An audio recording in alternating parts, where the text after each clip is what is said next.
All right, good evening and welcome to the Dreary Midnight Podcast. My name is Lisa, my pronouns are she, they. My name is Celeste, my pronouns are she, her. And tonight is Celeste-led. I do not know what is going on, so what are we talking about?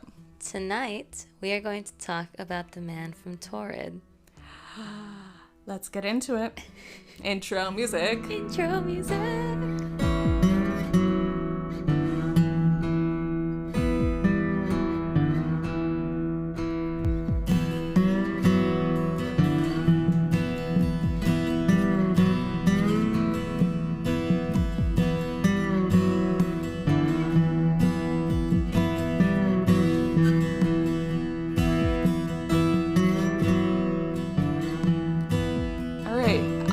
Don't know anything about that. You don't know anything about the man from Taured? Wait, is that the guy where he just shows up and talking in a language that nobody really knows, and customs pulls up a map and he's like, my country's not on here, but I swear it's here. Yes. Okay. I feel like you do know. Yes. I feel like I know the overview of this, but right. not. Yeah. So I was looking up the man from Taured, and there's the version that everybody is familiar with if you're into like paranormal / sci-fi / that kind of sphere that we're in. Okay. And I will read that to you because it is a mystery. But then I also found that it's actually a real story, and the real story is maybe not as exciting. I think it's as exciting. Sometimes truth is stranger than fiction, to be honest. Yeah. So, all right. First, I'm pretty sure if you listen to Dreary Midnight, well, actually, no, but a lot of people who listen to this kind of podcast will probably be very familiar with the man from Taured.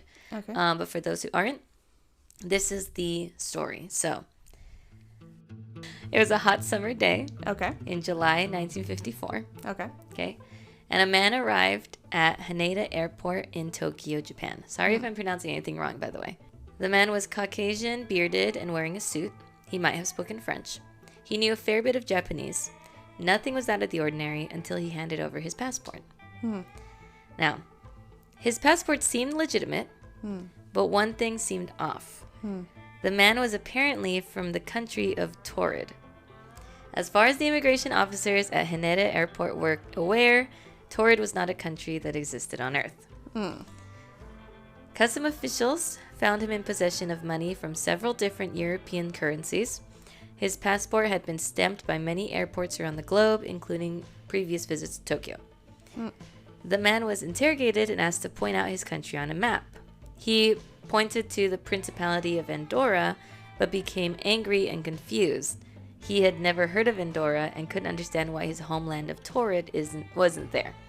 He insisted Taured did exist and had for nearly 1,000 years. Suspecting criminal activity, Japanese officers took him to a local hotel and placed him in a room for the night, while a more thorough investigation was conducted. 2 guards were stationed outside his room to ensure he didn't escape. Officials continued their investigation. The company the man claimed to work for had no knowledge of him, despite the fact that he had copious amounts of documentation to prove that he did in fact work for said company. The company officials in Tokyo the man was there to do business with had never heard of him either. And even the hotel that the man had a reservation for had never heard of him. Officers went back to that hotel to speak to the man and interrogate him further. But when the room was opened, the man was nowhere to be seen. What? The guards had never left their stations, and they didn't see him leaving the room, and the police established that he couldn't have escaped out the window because the room was several floors up and there was no balcony. He was never seen again, and the mystery was never solved. But was the window still open? No, they didn't mention anything. It was basically came to the conclusion that he could not have escaped. Okay. All right, we're going to take it for granted that there's no avenue for escape. Basically. Yeah. Okay. Now that you know the whole story. Okay. What do you think of that? Okay. So.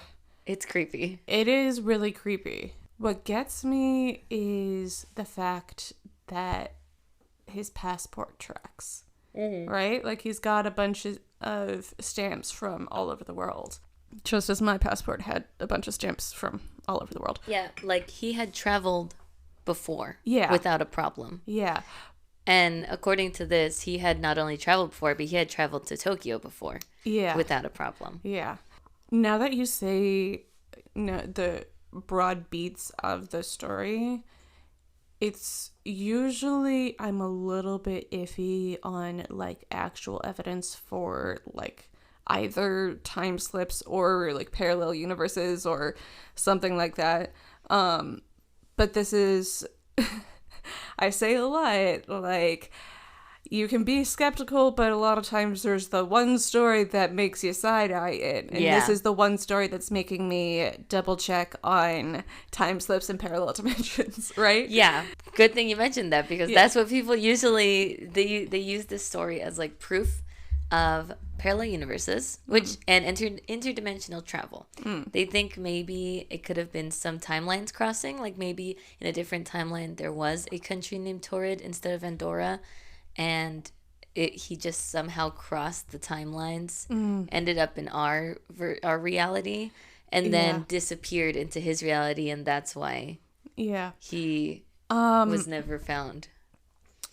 Do you know if there is any like historical or linguistic reason that somebody at some point in history living in the region Andorra that is currently occupied by Andorra, is there like a tribe called Taured?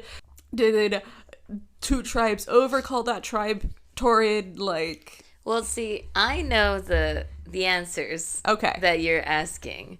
I know what actually happened. Oh. And I would love to get into that. Okay. But I do want to say before I disprove everything. Okay. I would also love to hear what the disprovals are. Okay. I would love to say before I disprove everything, this doesn't mean I don't believe in parallel universes or time slips or or like the idea like that we have an alternate universes where other things exist. But if you look up this story, it's all the same story and really anecdotal. But then you start getting little bits and pieces of evidence of what actually happened. And like I alluded to before, at first I was disappointed because I was like, oh, another cool story. Debunked by science. Yeah.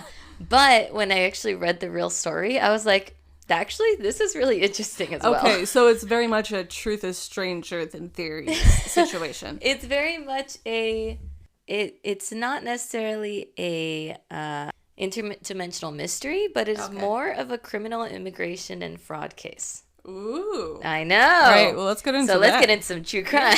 All right, so let's pull a Watcher Weekly / BuzzFeed Unsolved and go from most to least plausible. Yeah, well, I don't even have any theories. This is the real, this is like it. We have a beginning, a middle, and an end. All right, so let's invert it. Least plausible, parallel universe, somehow he was the only person in the plane to budge over from the timeline and back again. Okay, so that's least plausible. Next least plausible, some sort of time slip from the year 7000. Oh my god, you think it could have been time travel? Maybe like there was some, like 1,000 years from now, Taured would exist. Yeah. But I would hope that airline travel would not be the same. Yeah. I feel like, and because that's why I'm putting in the less plausible one, right? Because if, let's say, the Kingdom of Taured gains their independence around the Kingdom of Andorra next week.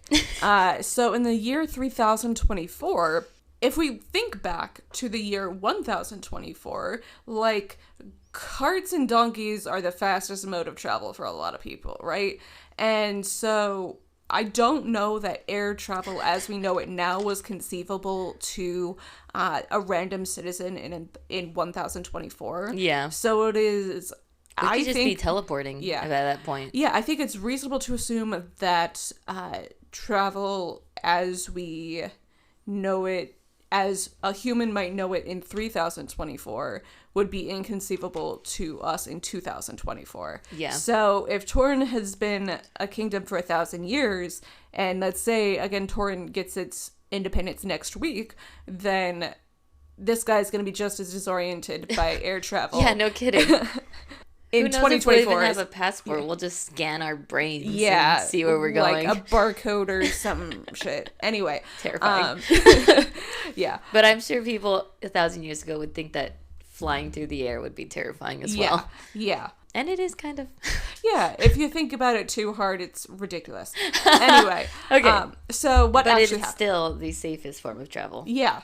Hilariously. Yeah. Well, statistically speaking, it is one of the safest forms of travel. Statistics, because, you know. Yeah. Okay, so now we're going to get into the real story.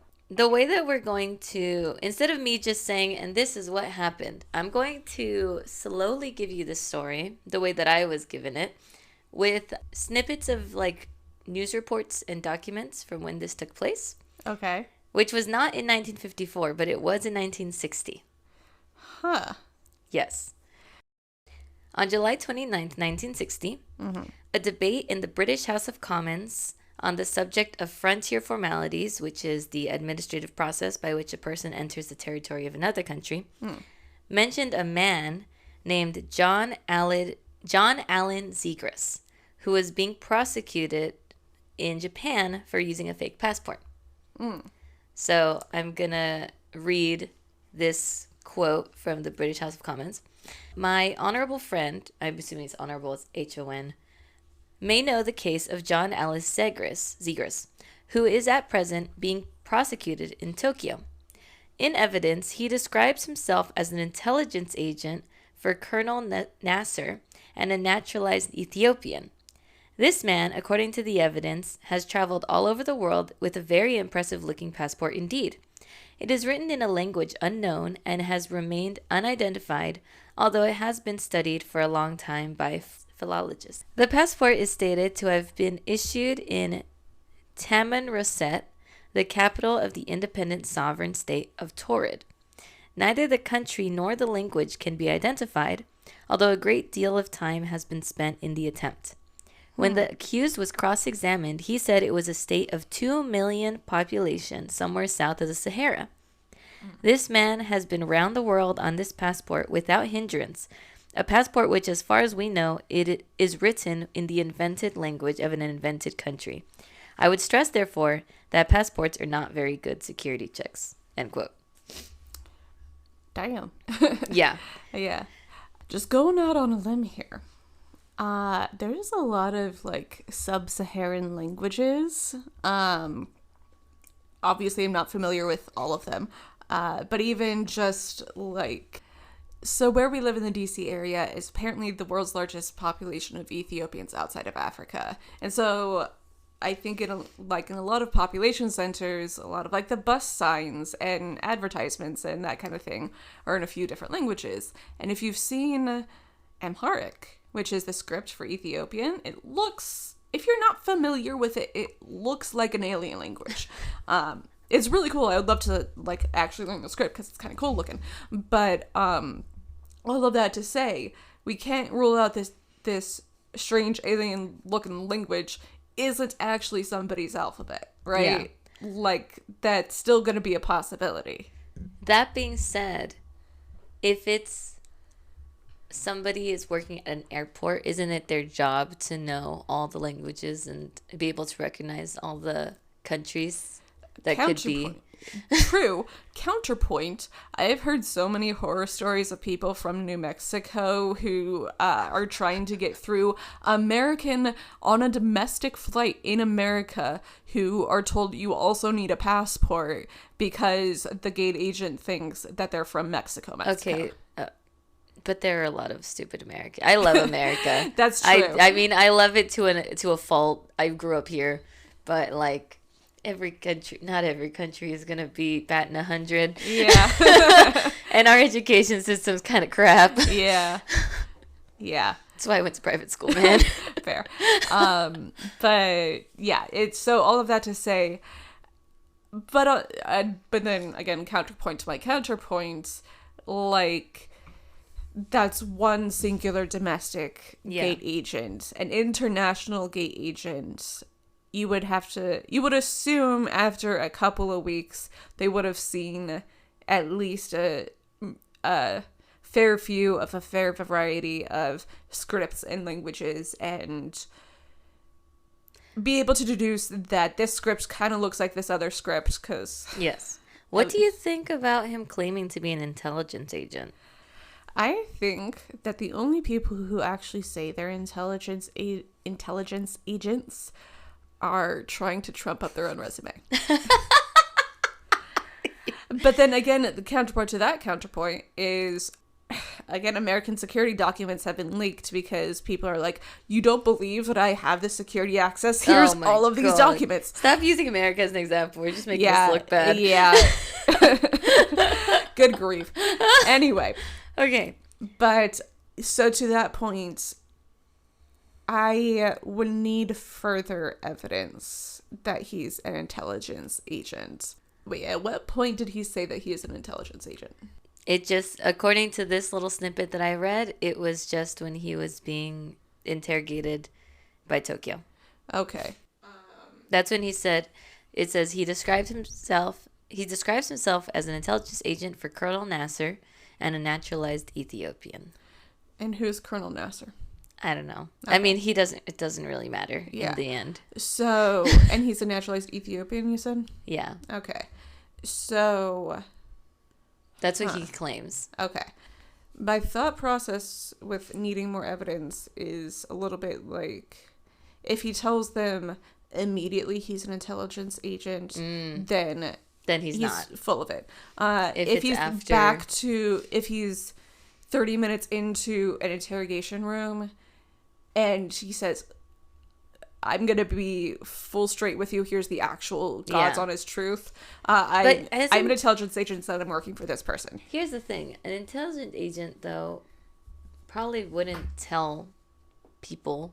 Wouldn't say. Well, so that's why...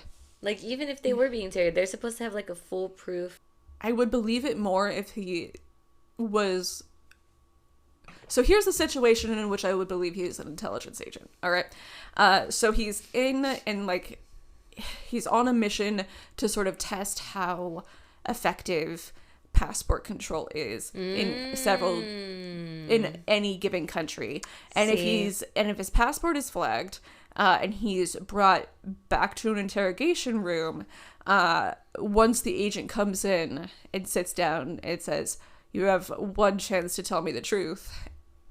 And he says at that point, I'm an intelligence agent. Here's what I'm trying to do. This is the person I'm working for.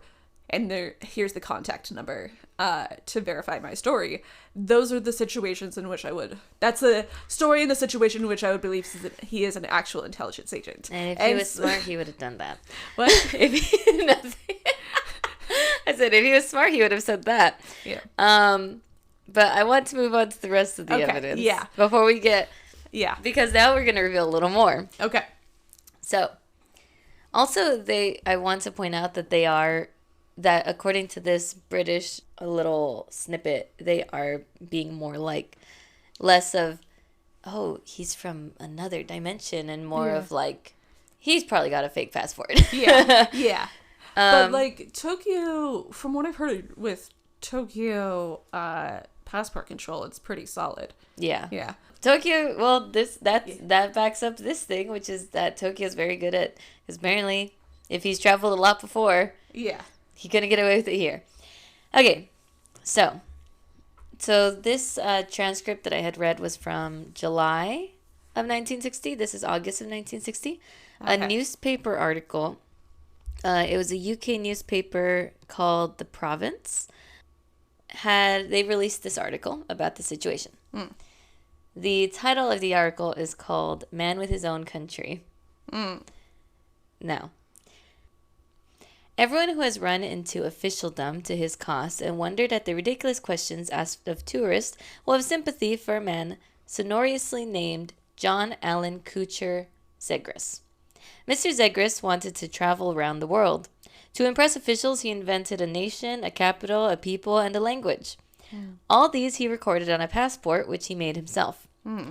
Victims of bureaucracy all over the universe will be delighted to hear that he was wonderfully received everywhere. Well, almost everywhere. John claimed to be a naturalized Ethiopian and an intelligence agent for Colonel Nasser. The passport was stamped as issued at Tamanrasset, the capital of Taured, south of the Sahara. Any places so romantically named ought to exist, but they don't. John Allen Kucher Zegras invented them. Armed with this wonderful document, Mr. Zegras traveled royally through the Middle East, accepting homage as he went. And if there were any doubters, they were invited to read a kind of proclamation beneath the national Taured stamp. It read, Rish ubwai otra nagusi havesi chwap tu rapa. That was the clincher, but it didn't mean anything in any language. The gallant gesture for the individualists, unfortunately, ended with the Japanese in Tokyo. They began looking at maps. John Allen is in court, a martyr to Japanese thoroughness. All right. His action takes precedence, we think, over the American citizen who flew his own plane around the world wearing his own uniform, receiving homage from all and sundry. I want to hear about that. But the more we ponder on Mr. Zegras, the more we wish there really were a capital called Tamanrasset, the delectable country of Taured, south of Sahara, with a language like the one Zegras invented. All its citizens would be blessed with John Allen's sterling attitude towards collectors of useless information. End quote. All right. They don't play around. They're just making fun of him. I mean, to be fair, also just generally shout out to Tokyo Passport Control, I guess. Seriously. Yeah. So, he very obviously made up a fake passport with a fake country, capital, and language. Yeah. He wanted to travel and be respected where he went, so I guess that's what he told people, all of these things. Yeah. And I don't know why he couldn't just vacation like a normal person, because he obviously had the money to do so. Yeah. But, well, this was the 60s, right? Yeah. So if it were the 1860s, he could just show up and act like he's some duke somewhere. Yeah, and people would believe him. Like, people in Japan don't know the politics in 1860 of who's a random duke in the north of Wales or something. Yeah. So he could just say he's a duke in Wales, and people outside of the UK might have cause to believe He's him. just 1,000 years late to his own game. Yeah. Even 100 years late to his own game. Yeah, honestly. He got away with it. Yeah. For a while. For a while at least. Yeah. He just couldn't get away with it in Tokyo. Yeah. And again, like, big ups to the people in Tokyo for doing such thorough passport control that probably should have been done in every area. And I do like that it was like, oh, well, why don't you read this language? Like, obviously, it has all the information you need. Yeah, and it's like, oh, I can't read that language, Yeah. He was very smart with it. Yeah. Yeah. Tokyo was just smarter. Yeah, that's true. That is very true. All right. So... There's still more. There's still more? There's still more. All right. According to a Japanese radio broadcast in December 1961, Zegras also had been passing bad checks and claiming to be an FBI and CIA agent. Huh. Yeah, so this is just one paragraph. Tokyo District Court, 22 December, sentenced John Allen K. Zegras, a man without nationality, to 1 year imprisonment for having illegally entered Japan and passing phony checks. Zegras, self-styled American who has professedly acted as an agent for the U.S. Federal Bureau of Investigation and the Central Intelligence Agency, entered this country in 1959 on a bogus passport. Oh, so this sentencing was like 18 months after he had entered. Yeah. Or tried to enter. Yeah. Damn. So, then this version, according to him, now he's American and he's working for the FBI and CIA. Yeah. So, no Colonel Nasser and no sub-Saharan near Ethiopia. Nothing. Apparently not. Yeah. Okay. Okay. This would have been the end of the story. Okay. Because at this point, he is about to go to jail for bad checks and passport forgery. Yes. Okay. And that's the thing. All of this did happen, but thank God for Reddit. Okay. A Reddit user 3 years ago. Okay, so 2021. Yes. 60 years after he's allegedly going to jail. Yes. Yeah. Well, this is just information. Yeah. So this didn't necessarily happen 3 years ago, but a Japanese Reddit user going by the username Tariochi posted a picture of and transcript in Japanese of an article they found doing research on the man from Taured. Okay. The article was translated to English in the comments, so if the translation is off, I'm sorry. I do not read or speak Japanese, so I'm going to go by this commenter's translation. And we'll leave a link to the Reddit post in the description. So more fluent Japanese readers of Dreary Midnight, if there's any corrections to this translations that you might want to provide, email us at drearymidnightpodcast@gmail.com. So this article is also from 1960. Okay. So right about the time that he's tried to get in, but not yet been sentenced for anything. Yeah. Okay. So this article just lays everything out on the table. Any questions that we had, all of his crimes, basically. So it describes details of his crimes, his sentencing, and his reaction. So first of all, I just want to do a trigger warning. Okay. For self-harm and attempted suicide. Okay. Attempted. But I'm going to read the whole article as is because it is too good not to read. Okay. So we're going to play a certain sound just before we get into the article.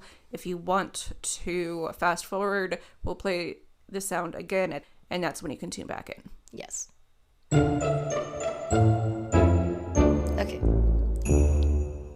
8/10/1960. The mystery man who tried to smuggle himself into the country. Attempt suicide immediately after sentencing. Fictitious nationality, fluent in 14 languages. A mysterious foreigner of unknown nationality and background, accused of illegal entry and fraud, tried to commit suicide in front of the judge who handed down the verdict at the Tokyo District Court on April 10th. The defendant, John Allen K. Ziegler, 36, was sentenced by Judge Yamagishi to 1 year of imprisonment. He asked for 1.5 years.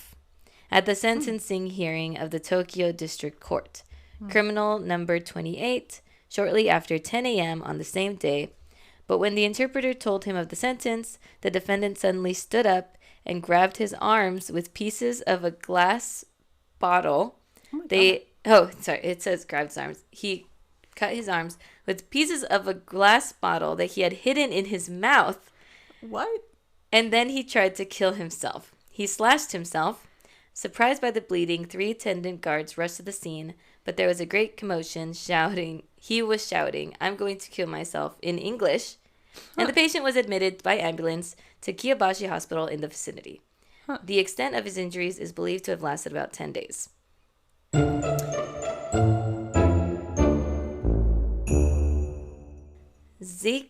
Ziegler, I don't know why like I said, this is a translation that I got from the comments, so I'm just going to say Zegris because that's what we've been calling him this entire time.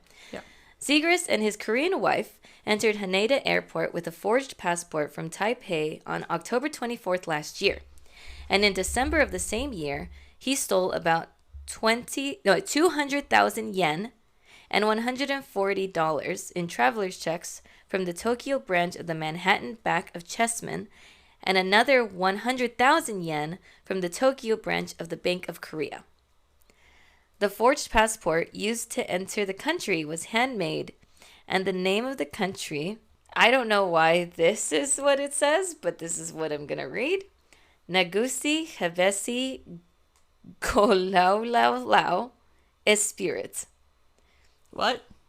Like I said, I don't speak Japanese. This is just going by the translations. Okay. Was completely fictitious, and the characters written on it were also unclear, even after being authenticated by a specialist as to what language it was written in. The defendant spoke 14 languages, and in response to the investigation, he stated that he had come to Japan on orders from an Arab-related agency and was working for a U.S. intelligence agency, but there was no such fact, and the district prosecutor, troubled by the fact that the nationality of the defendant was unknown, prosecuted the case. Mm-hmm. The identity of the riddle was not revealed at the trial, and the English newspaper reported that he was a mystery man. Huh. The passport of the nationality was the size... I'm so sorry. Celeste is dying. Oh my god. I just remembered this. I mean, I did the research and I was laughing then too. The passport of the nationality was the size of a weekly magazine. Okay. And was recognizable at a glance as a fake. Okay, so yeah, it's the size of like People magazine. Maybe the magazines were a little smaller in the 60s, but... Okay, it's the size... But the passport is the size of People magazine. Whereas, like, my passport... I don't even know where my passport... Here it is. Okay, my passport is like the size of my hand. Yeah, it says your palm. Yeah. The passport of the nationality was the size of a weekly magazine and was recognizable at a glance as a fake. However, the Japanese embassy in Taipei issued a visa on October 17th last year, and this is the first time that the defendant was able to enter the country with this kind of passport.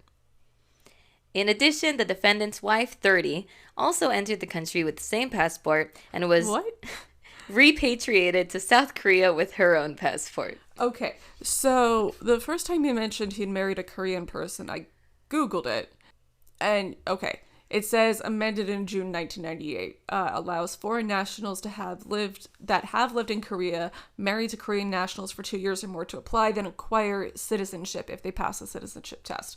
But that's 1998. So I Googled it because I wanted to see, because if there is a marriage citizenship law. But I again, just that's want to know how the wife thought it was a good idea. Yeah. And, I mean, I don't know about the strength of a Korean passport, especially in 1960. That's fair. Yeah. So. Because Korean War was only, like, 7 years gone at that point, so. That's basically his crimes. Like, he. Like, forged checks. Forged checks, forged passport, probably implicating his partner in a forged passport. Mm-hmm. Pretending to be an officer, intelligence agent. And yeah, he stole money in traveler's checks. Yeah. So, from a bunch of places. Yeah. So, and then when he, heard his sentence of 1 year, he asks for 18 months, which is a little wild. He just does not seem like he's, I don't know, but he had a very dramatic reaction. Yeah. Almost... If he's simultaneously asking for longer, more, but then gets less. And it seems like he just wanted to do that. Yeah. Honestly. Yeah. Like, maybe he thought it would add to his credibility as a intelligence agent that he doesn't want to get imprisoned or something. Yeah. I don't know. But I mean, it sounds like he's going through the regular tier courts, not the special international espionage courts or whatever, exactly. Or the equivalent of federal court for international espionage, whatever the equivalent is in Japan. It doesn't sound like he's doing that. Also, like I said, there might have been some mistranslations because I don't speak Japanese, so I don't know. So maybe some of these questions would have made more sense in the original article. So, and then it said he spent 10 months in the hospital. 10 days in the hospital. Yeah. So, after all that, what happened to Zegras? Astonishingly, he never actually spent any time in prison. What? Because, you mentioned this, by the time all was said and done, the number of days he'd spent in detention outweighed his sentence. Oh my God. So he was released on time served. Okay. So he didn't actually go to prison because he was in that holding area for so long that he just already served the time that he had been sentenced. Yeah. Good grief. Zegras said he would leave Japan and start, quote, a new life in a new country. Okay. After he left Japan, he was never heard of again. And no one ever really found out who he was or where he was actually from. So no People magazine-sized passports again, presumably. No, and I'm not fully convinced that he didn't just make up a new name. Yeah. And a new country. Because, the magazine-sized passport was the real problem. So, yeah. So that is the solved mystery of the man from Taured. And the wild backstory therein. Good grief. Bro, I told you, the actual story is just Truth as wild. is wilder than fiction. Good grief. This is infinitely more interesting, in my opinion, than he just, disappears from a hotel room. Because that's spooky for a little bit. Yeah. But then you think... But that's, spooky scuttlebutt. If there's an equivalent of tourism tales for airport guards, that's going in their airport guard tales. Exactly. Right? And not just that, but, he still disappeared. We still don't know what actually happened to him. Yeah. But if he, changed his name and got a new passport, I know. I don't know, shave your beard, grow your beard, put on a hat, I don't know. I mean, it's 1960. They don't have, I don't know what how wide their database was for recognizing people, but it's not like it is today. Yeah. Yeah, that's the man from Taured. Both the creepy mystery version and the real version. Even wilder true version. But what do you think? Dear listeners, what do you think? Do you think there's an element of truth or fiction? What do you think happened to this guy?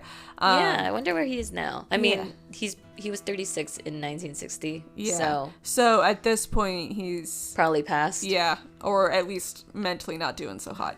But I'm sure he lived a very interesting life in between then and now. Yeah.